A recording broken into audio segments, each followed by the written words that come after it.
ಓಂ ತದೇತತ್ ಸಹಸ್ರಂ ತತ್ಸರ್ವಂ ತಸ್ಯಮಿನ್ನಂ ಮಿತ್ರಂ ದಕ್ಷಿಣಂ ಸಜಿತಿ ಪ್ರಾಣಃ ಪರೋಕ್ಷಪ್ರಿಯಾ ಇವ ಹಿ ದೇವಾಃ ಪರೋಕ್ಷಪ್ರಿಯಾ ಇವ ಹಿ ದೇವಾಃ. ಓಂ ಅನಿರ್ದೇಶ್ಯ ವಪುಷೇ ನಮಃ. ಓಂ ರಥಸ್ಸ ದಾಸ ಇತ್ಥಾ ಹಿ ಸೋಮಯಿನ್ಮದೆ ಬ್ರಹ್ಮಾ ಚಕಾರ ವರ್ಧನಂ ಶವಿಷ್ಠವಜ್ರಿನ್ನೋಜಸ ಪೃಥಿವ್ಯಾ ನಿಶ್ಶಶಾಃ. ಶ್ರೀ ಗುರುಭ್ಯೋ ನಮಃ. ವಿಷ್ಣು ಸಹಸ್ರನಾಮ ಸ್ತೋತ್ರದ 182ನೇಯ ಅನಿರ್ದೇಶ್ಯ ವಪುಷ್ ಅನ್ನುವ ನಾಮವನ್ನು ಮತ್ತು ಅದಕ್ಕೆ ಸಂಬಂಧಿಸಿದಂಥ ಬೃಹತಿ ಮಂತ್ರವನ್ನು ಕೂಡ ನಾವು ನೋಡ್ತಿದ್ದೇವೆ. ಅಲ್ಲಿ ಆ ಮೂಲ ಋಗ್ವೇದದ ಮಂತ್ರಕ್ಕೆ ಸಾಯಣಾಚಾರ್ಯರು ಭಗವಂತ ಆಚಾರ್ಯರು ಏನು ಅರ್ಥ ಮಾಡಿದ್ದಾರೆ ಅಂತ ಅನ್ನೋದನ್ನು ನೋಡಿದ್ದೇವೆ. ಮತ್ತು ಸಂಪಾದಿತವಾದ ಬೃಹತಿ ಮಂತ್ರಕ್ಕೆ ರಘುನಾಥ ಸ್ವಾಮಿಗಳು ಏನು ಅರ್ಥ ಮಾಡಿದ್ದಾರೆ ಅನ್ನೋದನ್ನು ನೋಡಿದ್ದೇವೆ. ಅದಾದ ಬಳಿಕವೇ ನಾನು ನನ್ನ ಬುದ್ಧಿಗೆ ಹೊಳೆದಂಥ ಅರ್ಥವನ್ನು ಕೂಡ ಅದು ಹೇಳಿದ್ದನ್ನು ತಾವೆಲ್ಲ ಕೇಳಿದ್ದೇವೆ. ಅರ್ಥವನ್ನು ಇನ್ನೊಂದು ಬಾರಿ ನೋಡಿ ಆ ಭಾವಾರ್ಥವನ್ನು ಇವತ್ತು ನೋಡೋಣ. ಸದಾಸಾಹ ಭಗವಂತನ ದಾಸರಾದಂಥ ಜನರೇ, ಸರ್ವೋತ್ತಮನಾದ ಭಗವಂತನ ದಾಸರಾದ ಎಲ್ಲ ದೇಹವಂತರಾದ ಜನರೇ, ಭೌತ ದೇಹದಲ್ಲಿ ಅಥವಾ ನಿರುದ್ಧ ದೇಹದಲ್ಲಿ, ಲಿಂಗ ದೇಹದಲ್ಲಿ, ಸ್ವರೂಪ ದೇಹದಲ್ಲಿ ಇರುವಂತಹ ಜನರೇ ಅಂತ ಜನರಿಗೆ ಸಂಬೋಧನೆ. ಬ್ರಹ್ಮ, ಈ ಚತುರ್ಮುಖ ಬ್ರಹ್ಮ ಅವನೊಬ್ಬನೇ ಈ ಸೋಮೆ ಸಕಲ ಪ್ರಾಣಿಗಳಿಗೆ ಪ್ರೇರಕನಾದ ಮತ್ತು ಸೌಮ್ಯವಾದ ಸ್ವರೂಪವುಳ್ಳಂಥ ಮದೇ ಸುಖ ಸ್ವರೂಪನಾದಂಥ ಭಗವಂತನಲ್ಲಿ, ಅವನ ಸನ್ನಿಧಾನದಲ್ಲಿ ಹಾಗೇನೆ ಆ ಭಗವಂತ ಹೇಗಿದ್ದಾನೋ ಹಾಗೇನೆ ಸಕಲ ಪ್ರಾಣಿ ಪ್ರೇರಕ ಎಂಬುದಾಗಿಯೇ ವರ್ಧನಂ ಸ್ತೋತ್ರವನ್ನು ಚಕಾರ ಮಾಡಿದನು. ಮುಂದೆ ಶವಿಷ್ಠ ಸುಖವತ್ತಮನಾದಂಥ ಅಥವಾ ಬಲಿಷ್ಠನಾದಂಥ ವಜ್ರಾಯುಧವನ್ನು ಕೈಯಲ್ಲಿ ಹಿಡಿದಿರುವಂಥ ಅಥವಾ ಜ್ಞಾನಾನಂದ ಸ್ವರೂಪವಾದ ದೇಹವುಳ್ಳ ಭಗವಂತನೇ, ಓಜಸ ನಿನ್ನ ಅಭಿಭವ ಶಕ್ತಿಯಿಂದ, ನಹ ಅಸ್ಮಾಕಂ, ನಹ ಅಂದರೆ ನಮ್ಮ, ಪೃಥಿವ್ಯಾಹ ಈ ಬುದ್ಧಿಯನ್ನು, ನಿಶ್ಶಶಾಹ ನೀನು ನಿಗ್ರಹಿಸಿದೆ, ನಮ್ಮ ಬುದ್ಧಿಯನ್ನು ನೀನು ಶಿಕ್ಷಿಸಿದೆ, ಬುದ್ಧಿಗೆ ಕೊಡಬೇಕಾದಂಥ ತತ್ವಜ್ಞಾನವನ್ನು ಕೊಟ್ಟೆ ಅಂತ ಅದರ ತಾತ್ಪರ್ಯ.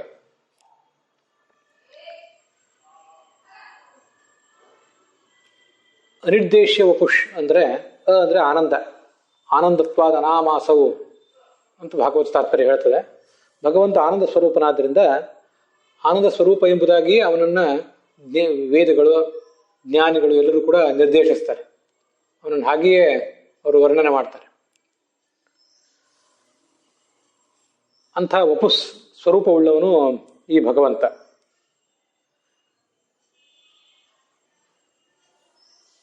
ಹೀಗೆ ಅನಿರ್ದೇಶ ವಪುಷ್ ಅಂದರೆ ಆನಂದ ಸ್ವರೂಪವಾದ ದೇಹವುಳ್ಳವನು ಅಂತ ಅರ್ಥ. ಅದನ್ನ ಶವಿಷ್ಠ ಎಂಬ ಶಬ್ದದಿಂದ ಮತ್ತು ವಜ್ರಿಣ್ ಎಂಬ ಶಬ್ದದಿಂದ ಈ ಬೃಹತಿ ಮಂತ್ರ ವ್ಯಾಖ್ಯಾನಿಸ್ತಾ ಇದೆ. ಮತ್ತೆ ಅನಿರ್ದೇಶ್ಯ ವಪುಹು ಅಂದರೆ ಭಗವಂತ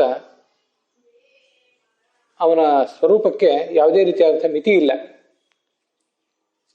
ಪರಿಮಿತರಹಿತವಾದ್ದರಿಂದ ಅವನ ಸ್ವರೂಪವನ್ನು ಹೀಗೆ ಅಂತ ನಾವ್ಯಾರು ಹೇಳುವಂತಿಲ್ಲ.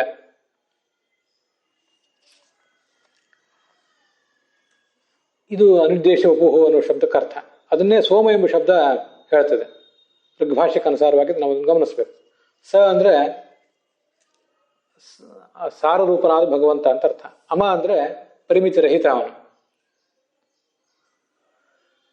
ಹೀಗೆ ಸಶ್ಚಾಸವು ಅಮಶ್ಚ ಸೋಮಃ ಅಂತ ಹೀಗೆ ಶಬ್ದ ನಿಷ್ಪನ್ನ ಆಗಿದೆ, ಅಲುಕ್ ಸಮಾಸ ಇರೋದರಿಂದ.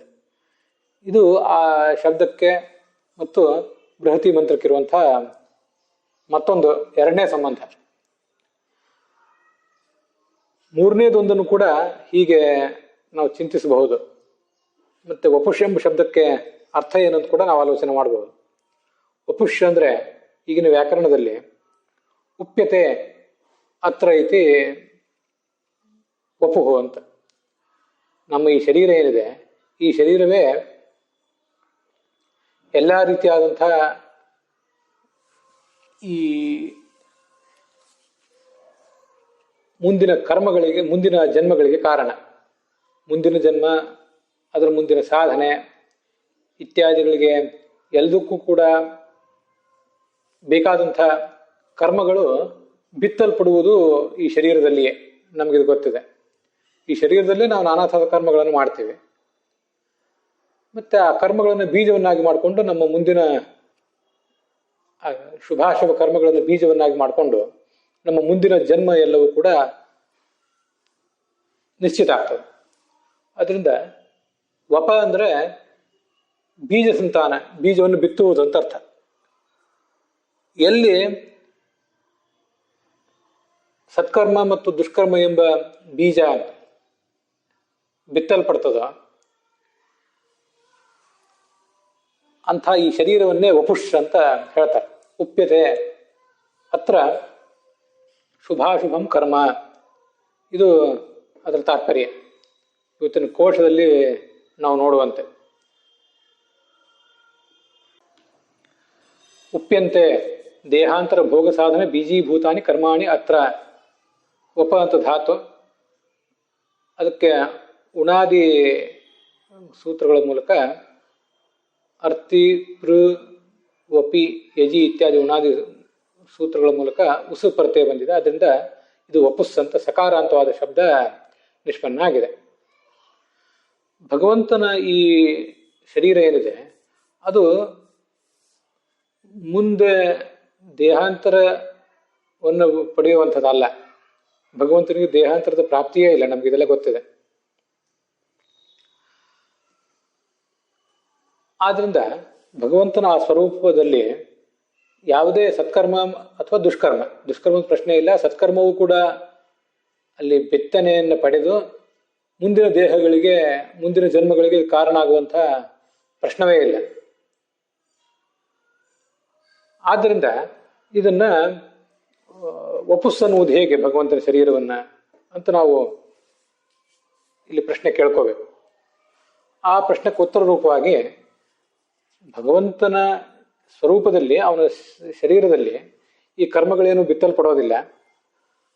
ಆದರೆ ಆತನೇ ಬಿತ್ತುತ್ತಾನೆ. ಬಿತ್ತನೆಯನ್ನು ಮಾಡುವಂಥವನು ಅವನೇ. ವಪತಿ ಇತಿ ವಪುಹು ಅಂತ ನಾವು ಅವನನ್ನ, ಆ ಭಗವಂತನನ್ನ ವಪುಷ್ ಎಂಬ ಶಬ್ದದಿಂದ ವಾಚ್ಯ ಅಂತ ತಿಳ್ಕೋಬೇಕು. ಸರ್ವಶಬ್ದ ವಾಚ್ಯ ಅವನು. ವಪತಿ ಇತಿ ವಪುಹು ಹೀಗೆ ಮಾಡ್ಕೊಳ್ಳೋಣ. ಅವನೇ ಬಿತ್ತುತ್ತಾನೆ. ಏನು ಬಿತ್ತುತ್ತಾನೆ ಅಂದ್ರೆ, ಬಿತ್ತನೆಯನ್ನು ಮಾಡುವುದು ಅಂದ್ರೆ ಕ್ಷೇತ್ರದಲ್ಲೇ ಬಿತ್ತನೆ ಮಾಡ್ಬೇಕಂತ ಏನಿಲ್ಲ, ಯಾವ ಥರನೂ ಆಗ್ಬಹುದು. ಭಗವಂತ ನಮ್ಮ ಬುದ್ಧಿಯಲ್ಲಿ ಸದ್ವಿದ್ಯೆಯನ್ನು ಬಿತ್ತುತ್ತಾನೆ. ಶಿಷ್ಯ ಕ್ಷೇತ್ರೇಶು ಸದ್ವಿದ್ಯಾ ಬೀಜಾವಾಪೈಕ ದೀಕ್ಷಿತ ಅಂತ ಆಚಾರ್ಯರ ಶಿಷ್ಯರು ಹೇಗಿದ್ದರು ಅನ್ನೋದನ್ನು ಒಂದ್ ಕಡೆ ವರ್ಣನೆ ಮಾಡ್ತಾರೆ ಮಧ್ವ ವಿಜಯದಲ್ಲಿ. ಆಚಾರ್ಯರ ಶಿಷ್ಯರೆಂಬ ಕ್ಷೇತ್ರದಲ್ಲಿ ಸದ್ವಿದ್ಯೆಯ ಬೀಜವನ್ನು ಬಿತ್ತುತ್ತಾ ಇದ್ರು ಅಂತ. ಭಗವಂತನು ಕೂಡ ಈ ಜಗತ್ತಿಗೆ ಮಹಾಗುರು. ಅವನ ಶಿಷ್ಯರಾದಂಥ ನಮ್ಮೆಲ್ಲರಿಗೆ ನಮ್ಮ ಬುದ್ಧಿಯಲ್ಲಿ ಪೃಥ್ವಿ ತುಂಬಾ ಸುಂದರವಾದಂತಹ ಒಂದು ಹೊಂದಾಣಿಕೆ ಇದೆ, ನಾವೇನು ಗಮನಿಸ್ಬೇಕು. ಪೃಥಿವ್ಯಾಹ ನಿಶಶಾಹ ಅಂತ, ನಮ್ಮ ಪೃಥ್ವಿಯನ್ನು ನೀನು ನಿಗ್ರಹಿಸಿದೆ, ಅದನ್ನು ಶಿಕ್ಷಿಸಿದೆ ಅಂತಿದೆ. ಪೃಥ್ವಿ ಅಂದ್ರು ಬುದ್ಧಿ ಅಂದ್ರು ತುಂಬಾ ಹೊಂದಾಣಿಕೆ ಇರುವಂಥ ಶಬ್ದಗಳು. ಬುದ್ಧಿಯಲ್ಲಿ ಏನನ್ನಾದ್ರೂ ಒಳ್ಳೆಯ ವಿಚಾರಗಳನ್ನ ನೆಟ್ಟರೆ ಅಥವಾ ಕೆಟ್ಟ ವಿಚಾರಗಳನ್ನ ನೆಟ್ಟರೆ ಅದು ಮುಂದೆ ಸತ್ಫಲ ದುಷ್ಫಲಗಳನ್ನು ಕೊಡ್ತದೆ. ಪೃಥ್ವಿಯಲ್ಲಿಯೂ ಕೂಡ ಯಾವುದೇ ಒಳ್ಳೆ ಬೀಜವನ್ನ ಅಥವಾ ಕೆಟ್ಟ ಬೀಜವನ್ನು ನೆಟ್ಟರೆ ಅದು ಕೂಡ ಅಂತಹ ಫಲವನ್ನು ಕೊಡ್ತದೆ. ನಮ್ಗೆ ಇದೆಲ್ಲ ಗೊತ್ತಿದೆ. ಇಲ್ಲಿ ಆ ಪೃಥ್ವಿ ಎಂಬ ಶಬ್ದದಿಂದ ಬುದ್ಧಿರೇವ ಪೃಥ್ವಿ ವ್ಯಾಖ್ಯಾ ಅಂತೇನು ಋಗ್ಭಾಷ್ಯದಲ್ಲಿ ಬಂದಿದೆಯಲ್ಲ, ಆದ್ರಿಂದ ನಮ್ಮ ಬುದ್ಧಿ ಎಂಬುದೇ ಒಂದು ಪೃಥ್ವಿ. ಆ ಪೃಥ್ವಿಯಲ್ಲಿಯೇ ಅಹಿ ಅಂದರೆ ಸಂಶಯ. ಭೂಮಿಯಲ್ಲಿ ಅದರ ಪದರುಗಳಲ್ಲಿ ಹಾವುಗಳು ಸಂಚಾರ ಮಾಡ್ತಾ ಇರ್ತವೆ, ಅದರ ಹುತ್ತಗಳಲ್ಲಿ. ಅದರಂತೆ ನಮ್ಮ ಬುದ್ಧಿ ಎಂಬ ಈ ಪೃಥ್ವಿಯಲ್ಲಿ ಅಹಿ ಅಂದರೆ ಸಂಶಯಗಳು ಇರ್ತವೆ. ಭಗವಂತ ಆ ಸಂಶಯಗಳನ್ನು ಹೊರದೋಡಿಸಿ ನಮಗಲ್ಲಿ ಅವನು ಸದ್ವಿದ್ಯೆ ಎಂಬ ಬೀಜವನ್ನು ಬಿತ್ತಬೇಕಾಗಿದೆ. ಆದ್ದರಿಂದ ಪೃಥ್ವಿ ಅಂದರೆ ಬುದ್ಧಿ ಅಂತ ಅರ್ಥವನ್ನು ಆಚಾರ್ಯರು ಋಗ್ಭಾಷ್ಯದಲ್ಲಿ ಹೇಳಿರುವಂಥದ್ದು. ನಮ್ಮ ಬುದ್ಧಿಯೇ ಒಂದು ಪೃಥ್ವಿ ಎನ್ನುವಂಥ ರೂಪಕ ಏನಿದೆ ತುಂಬ ಸುಂದರವಾಗಿದೆ. ನಾವು ಇದನ್ನಲ್ಲಿ ಬಳಸ್ಕೋಬೇಕು. ಅಂಥ ಭೂಮಿಯಲ್ಲಿ ಒಬ್ಬ ಕೃಷಿ ಬಲ ಒಬ್ಬ ರೈತ ಒಬ್ಬ ಬೀಜವನ್ನು ಹೇಗೆ ಬಿತ್ತುತ್ತಾನೋ ಹಾಗೆ ನಮ್ಮ ಬುದ್ಧಿ ಎಂಬ ಪೃಥ್ವಿಯಲ್ಲಿ ಈ ಭಗವಂತ ಬೀಜವನ್ನು ಬಿತ್ತುತ್ತಾನೆ. ಅದಕ್ಕಾಗಿ ಆತನನ್ನು ವಪುಹು ಅಂತ ವರ್ಣನೆ ಮಾಡ್ತಾರೆ. ವಪತೀತಿ ವಪುಹು ಅಂತ ಭಗವಂತನನ್ನು ನಾವು ತಿಳ್ಕೋಬಹುದು. ಅನಿರ್ದೇಶನೂ ಹೌದು, ಅವನು ಕಾಣಿಸೋದೇ ಇಲ್ಲ. ನಮಗೆ ಈ ಜಗತ್ತಿನಲ್ಲಿ ಬೀಜವನ್ನು ಬಿತ್ತುವವರು ಕಾಣಿಸ್ತಾರೆ ಕಣ್ಣಿಗೆ, ರೈತರು. ಆ ಫಲವು ಕೂಡ ಮುಂದೆ ಕಾಣಿಸ್ತಾ ಹೋಗ್ತದೆ. ಆದರೆ ದೊಡ್ಡ ರೈತನಾದಂಥ ಈ ಭಗವಂತ ಬೀಜವನ್ನು ಬಿತ್ತುವುದು ನಮಗೆ ಕಾಣಿಸುವುದೇ ಇಲ್ಲ. ಅನಿರ್ದೇಶ್ಯ ಹೌದು, ಆದರೂ ಅವನು ವಪುಹು ಕೂಡ ಹೌದು ಅಂತ ನಾವು ಈ ದೃಷ್ಟಿಯಿಂದ ಆತನನ್ನ ತಿಳ್ಕೊಳ್ಬೇಕು. ಉದ್ಯೋಗ ಪರ್ವದಲ್ಲಿ ಒಂದು ಶ್ಲೋಕ ಇದೆ ಭಗವಂತನ ಸ್ವಭಾವದ ಕುರಿತಾಗಿ. ಅದನ್ನು ಆಚಾರ್ಯರು ಭಾಗವತ ತಾತ್ಪರ್ಯ ಮೊದಲಾದ ಕಡೆ ಉದ್ಧರಿಸಿದ್ದಾರೆ. ಈಶನ್ನಪಿ ಲೋಕಸ್ಯ ಸರ್ವಸ್ಯ ಜಗತಃ ಪ್ರಭು ಕರ್ಮಾಣಿ ಕುರುತೆ ನಿತ್ಯಂ ಕೀನಾಶ ಇವ ದುರ್ಬಲ ಅಂತ. ಒಬ್ಬ ದುರ್ಬಲನಾದಂಥ ರೈತ ಹೊಟ್ಟೆಪಾಡಿಗಾಗಿ ಸತತವಾಗಿ ದುಡಿತಾ ಇರ್ತಾನಲ್ಲ, ಹಾಗೆ ಈ ಭಗವಂತನು ಕೂಡ ಕರ್ಮಾಣಿ ಕುರುತೆ ನಿತ್ಯಂ ಸತತವಾಗಿ ಕರ್ಮ ಮಾಡ್ತಾನೇ ಇರ್ತಾನೆ. ಒಂದಲ್ಲ ಒಂದು ಕರ್ಮ ಮಾಡ್ತಾ ಇರ್ತಾನೆ. ವಸ್ತುತಃ ಅವನು ಸಮಸ್ತ ಜಗತ್ತಿನ ಒಡೆಯ. ಅವನು ಯಾವ ಕರ್ಮವನ್ನು ಮಾಡದೆ ಹೋದರೂ ಆತನಿಗೆ ಏನೂ ನಿರ್ಬಂಧ ಏನೂ ಇಲ್ಲ. ನೀನು ಯಾಕೆ ಕರ್ಮ ಮಾಡಲಿಲ್ಲ ಅಂತ ಅವನನ್ನ ಕೇಳುವವರು ಯಾರಿಲ್ಲ. ಆದರೂ ಕರ್ಮ ಮಾಡ್ತಾ ಇರ್ತಾನೆ ಅಂತ ಅವನನ್ನ ಒಬ್ಬ ಕೃಷಿಯವರ ಒಬ್ಬ ರೈತ ಅಂತ ಮಹಾಭಾರತ ವರ್ಣನೆ ಮಾಡಿದೆ. ಅದನ್ನು ಇಲ್ಲಿ ವಪುಹು ಎಂಬ ಶಬ್ದದಿಂದ ನಾವು ಅನುಸಂಧಾನ ಮಾಡಿಕೊಳ್ಬೇಕು.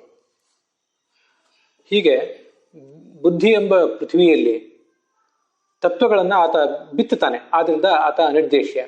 ಇಷ್ಟೆಲ್ಲ ಬಿತ್ತನೆ ಮಾಡ್ತಾ ಇದ್ದಾನೆ, ಆದರೆ ಹಿಂದೆ ಇದ್ದಾನೆ. ಆದ್ರಿಂದ ಅವನು ನಮ್ಗೆ ಕಾಣಿಸುವುದೇ ಇಲ್ಲ. ಇದೊಂದರ್ಥ. ಅಥವಾ ಚತುರ್ಮುಖೇನ ಉಪ್ಯತೆ ಶಿಷ್ಯ ಬುದ್ಧವು ಇತಿಚ. ಚತುರ್ಮುಖ ಬ್ರಹ್ಮ ಜಗತ್ತಿಗೆ ಮುಖ್ಯ ಗುರು, ಮೂಲಭೂತ ಗುರು ಸರ್ವಜನಾನಂ ಪುರುಷೋತ್ತಮ. ಸರ್ವಜನಿಗೂ ಮೂಲಭೂತ ಗುರು ಭಗವಂತ. ಚತುರ್ಮುಖ ಬ್ರಹ್ಮ ಸರ್ವೇಷಾಂ ಗುರು, ಮುಖ್ಯ ಗುರು. ಮೂಲಭೂತ ಗುರು ಪರಮಾತ್ಮ, ಮುಖ್ಯ ಗುರು ಚತುರ್ಮುಖ ಬ್ರಹ್ಮ. ಮುಖ್ಯ ಗುರುವಾದ ಚತುರ್ಮುಖ ಬ್ರಹ್ಮ ತಾತ್ಪರ್ಯ ನಿರ್ಣಯದಲ್ಲಿ ಹೇಳಿದಂತೆ ಅಸಂಶಯ ಸಂಶಯ ಚಿತ್ ಗುರುರುಕ್ತೋ ಮನೀಷಿಭಿ. ತನಗೆ ಸಂಶಯ ಇರಬಾರ್ದು, ಇನ್ನೊಬ್ಬರ ಸಂಶಯವನ್ನು ಪರಿಹರಿಸಬೇಕು. ತಸ್ಮಾತ್ ಬ್ರಹ್ಮ ಗುರುರ್ಮುಖ್ಯ ಸರ್ವೇಷಾಮೇವ ಸರ್ವದಾ. ಎಲ್ರಿಗೂ ಕೂಡ ಮುಖ್ಯ ಗುರು ಈ ಚತುರ್ಮುಖ ಬ್ರಹ್ಮನೇ. ಆ ಚತುರ್ಮುಖ ಬ್ರಹ್ಮ ಶಿಷ್ಯರ ಬುದ್ಧಿಯಲ್ಲಿ ಈ ಪರಮಾತ್ಮನೆಂಬ ಬೀಜವನ್ನ ಬಿತ್ತುತ್ತಾನೆ. ಹೀಗೆ ಪರಮಾತ್ಮ ತಾನೇ ಶಿಷ್ಯರ ಬುದ್ಧಿಯಲ್ಲಿ ಬೀಜವನ್ನು ಬಿತ್ತುತ್ತಾನೆ, ವಿದ್ಯೆ ಬೀಜವನ್ನು ಅಂತ ಒಂದರ್ಥ. ಇನ್ನೊಂದು, ಈ ಶಿಷ್ಯರ ಬುದ್ಧಿಯಲ್ಲಿ ಬಿತ್ತಲು ಪಡ್ತಾನೆ ಈ ಪರಮಾತ್ಮ ಬೀಜ ರೂಪದಿಂದ ಅಂತ ಮತ್ತೊಂದರ್ಥ. ಚತುರ್ಮುಖ ಬ್ರಹ್ಮನಿಂದ ಬಿತ್ತಲ್ಪಡ್ತಾನೆ. ಚತುರ್ಮುಖ ಬ್ರಹ್ಮ ಮೊದಲಾದವರಿಂದ ಅನೇಕ ಜನ ಗುರುಗಳಿದ್ದಾರೆ. ಚತುರ್ಮುಖ ಬ್ರಹ್ಮ ಗುರು. ಅನ್ಯೇಪಿ ಸ್ವಾತ್ಮನೋ ಮುಖ್ಯ ಕ್ರಮಾತ್ ಗುರವ ಈರಿತಾ. ನಮಗಿಂತ ಜ್ಯೇಷ್ಠರಾದವರೆಲ್ಲರೂ ಕೂಡ ಕ್ರಮವಾಗಿ ನಮಗೆ ಗುರುಗಳಂತಲೇ ಪರಿಗಣಿತರಾಗಿದ್ದಾರೆ. ಹೀಗೆ ನಾವು ತಿಳ್ಕೊಳ್ಬೇಕು. ಹೀಗೆ ಅನಿರ್ದೇಶ ವಪುಷ ಅನ್ನೋದಕ್ಕೆ ಮತ್ತೊಂದರ್ಥ. ಅಲ್ಲಿ ನಾವು ಅನಿರ್ದೇಶ ಎಂಬುದಕ್ಕೆ ಅಂದ್ರೆ ಆನಂದ ಸ್ವರೂಪ ಅಂತ ನಾವು ತಿಳ್ಕೊಂಡಿದ್ವಲ್ಲ. ಆನಂದತ್ವಾದ ನಾಮಾಸವು ಉತ್ಕೃಷ್ಟತ್ವಾದು ನಾಮಕಃ ನಾಮದ್ವಯಂ ಜ್ಞಾತ್ವ ಸರ್ವಪಾಪೈ ಪ್ರಮುಚ್ಯತೆ ಅಂತ. ಭಗವಂತ ಆನಂದ ಸ್ವರೂಪನಾದ್ರಿಂದ ಉತ್ಕೃಷ್ಟನಾದ್ರಿಂದ ಇವೆರಡು ನಾಮಗಳನ್ನ ಯಾರು ತಿಳ್ಕೊತಾನೆ ಅವನು ಸರ್ವಪಾಪೈ ಪ್ರಮುಚ್ಯತೆ, ಎಲ್ಲ ಪಾಪಗಳನ್ನು ಕಳ್ಕೊತಾನೆ ಅಂತ ಬಂದಿದೆ. ನಮ್ಮ ಆತ್ಮ, ನಮ್ಮ ಬುದ್ಧಿ, ನಮ್ಮ ಶರೀರ ಎಲ್ಲ ರೀತಿಯಾದ ಪಾಪಗಳಿಂದ, ದೋಷಗಳಿಂದ ಪರಿಹಾರವನ್ನು ಕಾಣುತ್ತದೆ. ಅದರಿಂದ ಭಗವಂತನನ್ನ ಅರ್ಥಾತ್ ಆನಂದ ಸ್ವರೂಪ ಅಂತ ನಾವೀಗ ತಿಳ್ಕೊಂಡ್ರೆ ಅದು ನಮ್ಮ ಬುದ್ಧಿ ಎಂಬ ಪೃಥ್ವಿಯನ್ನ ನಿಗ್ರಹಿಸ್ತದೆ. ಭಗವಂತ ಆ ಚಿಂತನೆಯ ಮೂಲಕ ನಮ್ಮನ್ನ ಬುದ್ಧಿಯನ್ನ ನಿಗ್ರಹಿಸ್ತಾನೆ ಅಂತ. ವೇದವ್ಯಾಸರನ್ನು ಕೂಡ ಅಂ ಅಹ ಪುರಾಣ ಋಷಿ ವ್ಯಾಸ ಶಾಖಾ ಸಹಸ್ರಕೃತ ಅಂತ ಗೀತಾ ಪ್ರಸ್ಥಾನದಲ್ಲಿ ಆಚಾರ್ಯ ಹೇಳ್ತಾರೆ. ಭಗವಂತನನ್ನು ಆ ಅಂ ಅಹ ಇಷ್ಟು ಶಬ್ದಗಳಿಂದ ಹೇಳ್ಬೋದು. ಪ್ರಾಚೀನ ಋಷಿಯಾದಂಥ ಅನೇಕ ಶಾಖೆಗಳ ರೂಪದಲ್ಲಿ ವೇದಗಳನ್ನು ವಿಂಗಡಿಸಿದಂಥ ವೇದವ್ಯಾಸರನ್ನ ಆ ಅಂ ಅಹ ಅಂತ ಹೇಳ್ಬೇಕಂತ. ಹೀಗೆ ಅಂದರೆ ವೇದವ್ಯಾಸನಿಗೆ ಅದೊಂದು ನಾಮ ಎಂಬುದಾಗಿ ನಿರ್ದೇಶಿಸಲ್ಪಡುವಂತಹ ಸ್ವರೂಪವುಳ್ಳವನಿಗೆ ಭಗವಂತ. ಆ ವೇದವ್ಯಾಸ ರೂಪಿಯಾದ ಭಗವಂತನೇ ಈ ನಮ್ಮ ಎಲ್ಲರ ಮನಸ್ಸಿನಲ್ಲೂ ಕೂಡ ವಿದ್ಯೆಯ ಬೀಜವನ್ನ ಬಿತ್ತುತ್ತಾನೆ ಅಂತ ಅದರ ತಾತ್ಪರ್ಯ.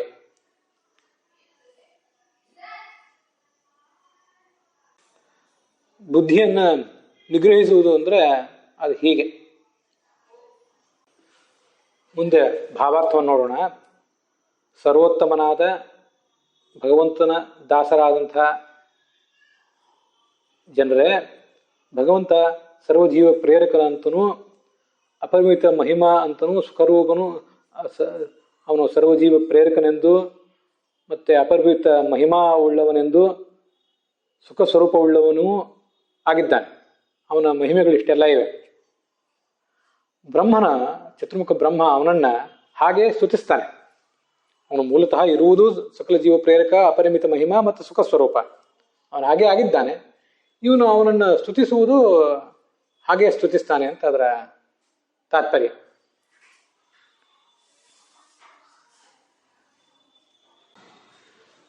ಬಲಿಷ್ಠನೂ ಜ್ಞಾನಾನಂದ ರೂಪನೂ ಆದ ಭಗವಂತನೇ, ನಿನ್ನ ಶಕ್ತಿಯಿಂದ ನನ್ನ ಬುದ್ಧಿಯನ್ನು ನಿಗ್ರಹಿಸು, ಶಿಕ್ಷಿಸು, ನನ್ನ ಬುದ್ಧಿಗೆ ನೀನು ಉಪದೇಶ ಕೊಡು ಅಂತ ಅವತ್ತು ಭಗವಂತನ ಸನ್ನಿಧಾನದಲ್ಲಿ ಪ್ರಾರ್ಥನೆ. ಮುಂದೆ ಅನಿರ್ದೇಶ್ಯ ವಪುಷ್ ಅನ್ನೋದಕ್ಕೆ ಸಂಬಂಧಪಟ್ಟಂತಹ ಶಾಸ್ತ್ರದ ಉಲ್ಲೇಖಗಳನ್ನು ನೋಡೋಣ. ಕಾಠಕೋಪನಿಷತ್ನಲ್ಲಿ ಹೀಗೆ ಹೇಳ್ತಾರೆ: ತದೇತದಿತಿ ಮನ್ಯಂತೆ ಅನಿರ್ದೇಶ್ಯಂ ಪರಂ ಸುಖಂ ಕಥಂ ನು ವಿಜಾನೀಯಾಂ ಕಿಮು ಭಾತಿ ನ ಭಾತಿ ವಾ ಅಂತ ಒಂದು ಉಪನಿಷತ್ತಿನ ವಾಕ್ಯ ಹೀಗೆ ಕೇಳಿ ಬರ್ತದೆ. ಭಗವಂತನ ಸ್ವರೂಪ ಅದು ಪರಮ ಸುಖಾತ್ಮಕವಾದ್ದು. ಹೀಗೆ ಅಂತ ಅದನ್ನು ಹೇಳಲಿಕ್ಕೆ ಬರೋದಿಲ್ಲ. ಎಷ್ಟು ಸುಖ, ಹೇಗೆ, ಆ ಸುಖ ಒಂದು ಎಂಥದ್ದು, ಅದೆಲ್ಲವನ್ನೂ ನಮಗೆ ಹೇಳಲಿಕ್ಕೆ ಸಾಧ್ಯವೇ ಇಲ್ಲ. ಕಥಂ ನು ತದ್ವಿಜಾನೀಯಾಂ, ನಾನು ಅದನ್ನು ತಿಳ್ಕೊಳ್ಳೋದು ಹೇಗೆ? ಕಿಮು ಭಾತಿ ನ ಭಾತಿವ, ನಾನು ಇಷ್ಟೆಲ್ಲ ಪ್ರಯತ್ನಪಟ್ಟು ತಿಳಿದ್ರೂ ಕೂಡ ನನಗದೇನು ತಿಳಿದೀತೋ ಇಲ್ವೋ, ನನ್ನ ಬುದ್ಧಿಗದು ಎಟಕೀತೋ ಇಲ್ವೋ ಅಂತ ನಾನು ತುಂಬ ಚಿಂತಿತನಾಗಿದ್ದೇನೆ ಅಂತ ಆ ವಾಕ್ಯ ಹೇಳ್ತದೆ. ತಿಳಿಯುವುದು ಕಷ್ಟ, ಆದರೂ ಭಗವಂತನ ಅನುಗ್ರಹದಿಂದ ನಾನು ಖಂಡಿತವಾಗಿ ಅದನ್ನು ತಿಳಿತೇನೆ ಅಂತ ಅದರ ತಾತ್ಪರ್ಯ. ಅವ್ಯಕ್ತಾದಿ ಪದಾರ್ಥಾನ ವಿಶೇಷ ಜ್ಞಾನಿನಾಪಿತು ನದೇಹೋ ವೈಷ್ಣವೋ ಜ್ಞೇಯ ಆನಂದ ಪ್ರಾಕೃತೋ ನಹಿ ಅಂತ ಭಾಗವತ ತಾತ್ಪರ್ಯದಲ್ಲಿ ಬರುವಂತಹ ಮಾತು. ತಂತ್ರಸಾರ ಅನ್ನುವ ಗ್ರಂಥದಿಂದ ಆಚಾರ್ಯರು ಉದ್ಧರಿಸಿರುವಂಥದ್ದು. ಈ ತುಂಬ ದೊಡ್ಡ ಜ್ಞಾನಿಯೂ ಕೂಡ ಭಗವಂತನ ಸ್ವರೂಪವನ್ನು ತಿಳಿದುಕೊಳ್ಳಿಕ್ಕೆ ಸಾಧ್ಯ ಇಲ್ಲ ಅಂತೆ. ಎಂಥ ದೊಡ್ಡ ಜ್ಞಾನಿ ಅವ್ಯಕ್ತ ತತ್ವ, ಮಹತ್ತತ್ವ, ಅಹಂಕಾರ ತತ್ವ ಮೊದಲಾದವುಗಳನ್ನು ನಮ್ಮಂಥ ಸಾಮಾನ್ಯರಿಗೆ ತಿಳ್ಕೊಳ್ಳಿಕ್ಕೆ ಸಾಧ್ಯವೇ ಇಲ್ಲ. ಹಾಗೆಂದ್ರೆ ಅದು ಏನು, ಆ ತತ್ವಗಳ ರಹಸ್ಯ ನಮ್ಗೆ ಅರ್ಥ ಆಗೋದಿಲ್ಲ. ಆದರೆ ಅಂಥವನ್ನೆಲ್ಲವನ್ನು ತಿಳ್ಕೊಂಡಂತಹ ಮಹಾಜ್ಞಾನಿ ಆದವನು ಕೂಡ ಈ ಭಗವಂತನ ಸ್ವರೂಪವನ್ನ ತಿಳಿಯಲಾರ ಅಂತ ಅದರ ತಾತ್ಪರ್ಯ ಹೇಳ್ತಾ ಇದ್ದಾರೆ. ನದೇಹು ವೈಷ್ಣವೋ ಜ್ಞೇಯ, ಆ ಭಗವಂತನ ದೇಹ, ಅವನ ವಪುಷ್ ಏನಿದೆ ಅದನ್ನು ತಿಳ್ಕೊಳ್ಳಿಕ್ಕೆ ಸಾಧ್ಯ ಇಲ್ಲ ಇಂಥ ಮಹಾ ವಿಶೇಷ ಜ್ಞಾನಿಗೂ ಕೂಡ. ಯಾಕೆಂದ್ರೆ ಆನಂದ ಪ್ರಾಕೃತವೋ ನಹಿ, ಯಾಕೆಂದ್ರೆ ಇದು ಪ್ರಾಕೃತವೇ ಅಲ್ಲ. ಇದು ಪ್ರಾಕೃತ ಆಗಿದ್ರೆ ಸ್ವಲ್ಪ ಅಲ್ಲ ಸ್ವಲ್ಪ ತಿಳಿಬಹುದಿತ್ತು. ಪ್ರಾಕೃತವೇ ಅಲ್ಲ, ಅದರಿಂದ ಇವನು ಅದನ್ನ ಯಾರೂ ಕೂಡ ತಿಳಿಯುವುದು ಸಾಧ್ಯ ಇಲ್ಲ ಅಂತ ತಾತ್ಪರ್ಯ.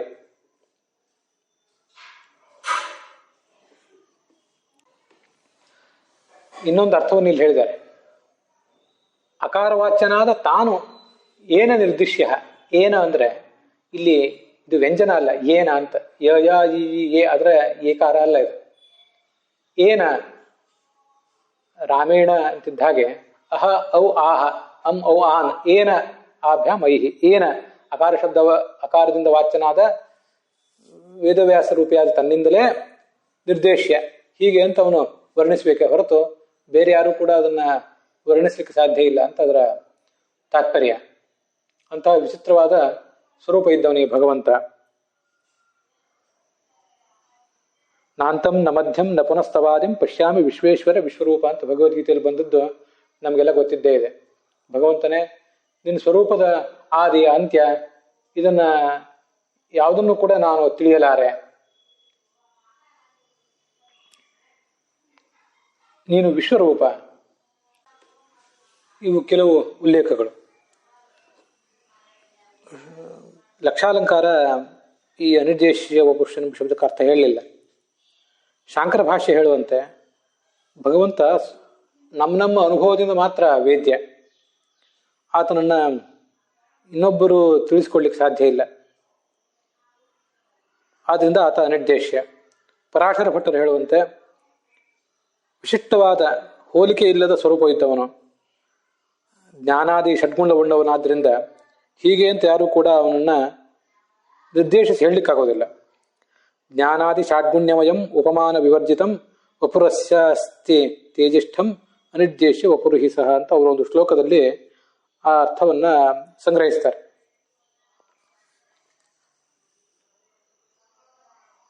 ಸತ್ಯಸಂಧ ಸ್ವಾಮಿಗಳು ಹೇಳುವಂತೆ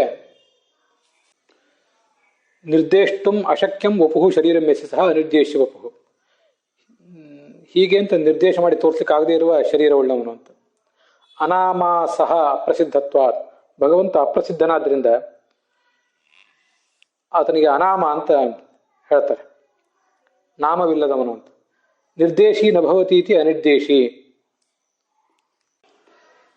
ಹೀಗೆ ಅಂತ ಯಾವುದೇ ನಿರ್ದೇಶಕ್ಕೆ ಅವನು ಬಗ್ಗದವನು ಅಂತ ಅರ್ಥ. ಅದಕ್ಕೆ ಅವಪು ಅನಿರ್ದೇಶಿ ಅವಪು ಅಂತ ಹೀಗೊಂದು ಪದಚ್ಛೇದ ಮಾಡಿದ್ದಾರೆ ಸತ್ಯಸಂಧ ಸ್ವಾಮಿಗಳು.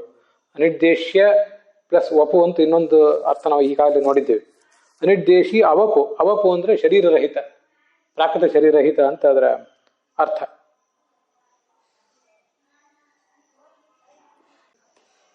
ಹೀಗೆ ಅನಿರ್ದೇಶಿ ಚಾಸವು ಅವಪುಶ್ಚ ಅನಿರ್ದೇಶ್ಯ ವಪುಹು ಅಂತ ಎಣಸಂಧಿಯಾಗಿ ಆ ಶಬ್ದ ನಿಷ್ಪನ್ನವಾಗಿದೆ.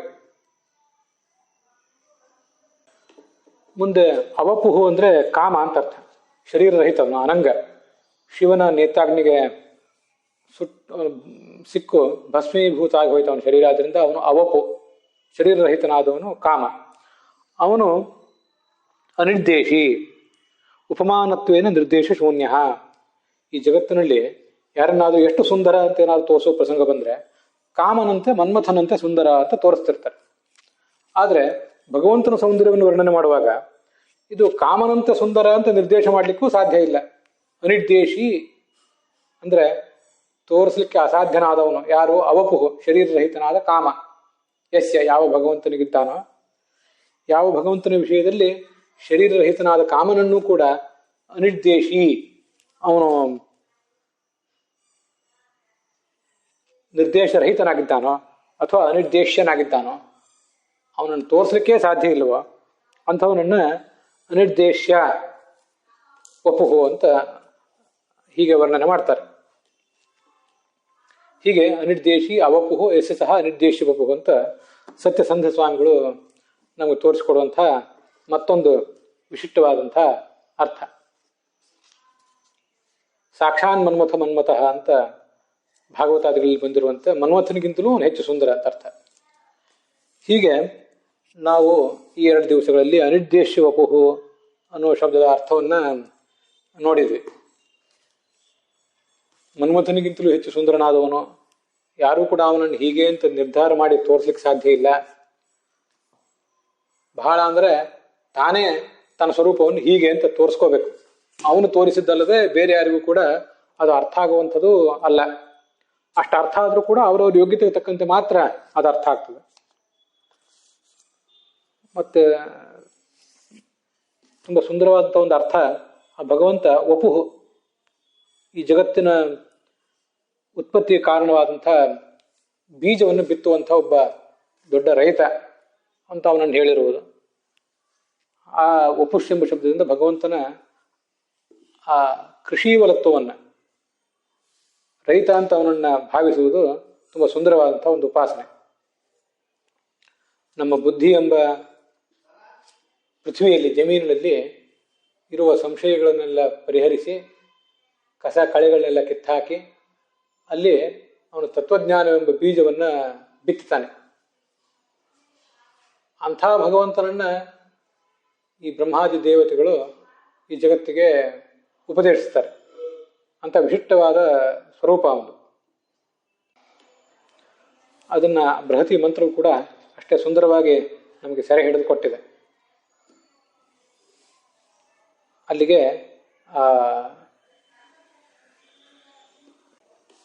ಅನಿರ್ದೇಶ್ಯ ವಪುಷ್ ಎಂಬ ಶಬ್ದದ ಅರ್ಥ ಮತ್ತು ಅದಕ್ಕೆ ಸಂಬಂಧಪಟ್ಟಂಥ ಬೃಹತಿ ಮಂತ್ರದ ಅರ್ಥವು ಕೂಡ, ಅರ್ಥದ ಶ್ರವಣ ಮತ್ತು ಪ್ರವಚನವು ಕೂಡ ಸಮಾಪ್ತವಾಗಿದೆ.